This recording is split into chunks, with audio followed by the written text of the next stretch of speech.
What's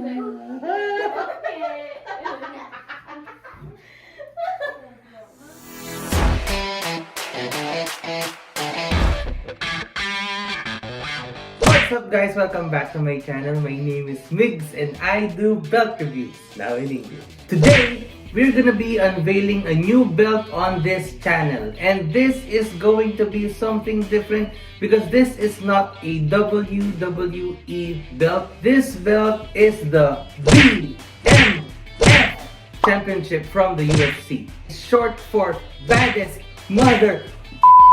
Alright, I have already unboxed this belt, and if you want to watch the video of me getting this belt, I'm just gonna show a very short clip of it right here.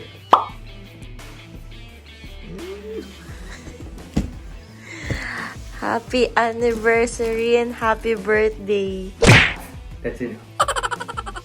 Alright, this belt is a gift from my wife to me for my birthday / anniversary gift. Aww. Now, I'm gonna be showing you the belt right now.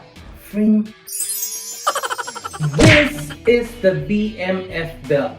I want to thank Alvin Saflor for giving my wife a great deal and being so supportive for this surprise and on my channel. This belt has been restoned by Alvin, and later I'm going to be showing you close-up shots of the belt. This is not yet going to be a review of this belt. This is just to show you close-up shots and to show you the first look of this belt right here. The first carrier of this belt going into the UFC is actually none other than The Rock. Now that you've seen the belt, I'm going to be showing you close-up shots of this belt in 5, 4, 3, 2.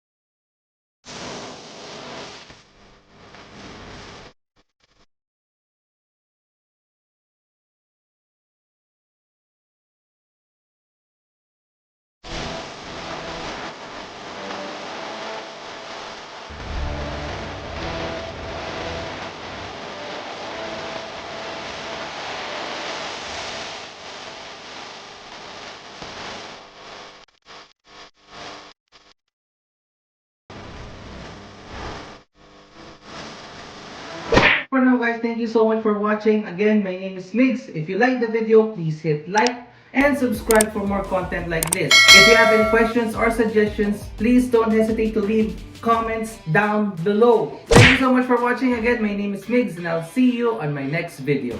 Break.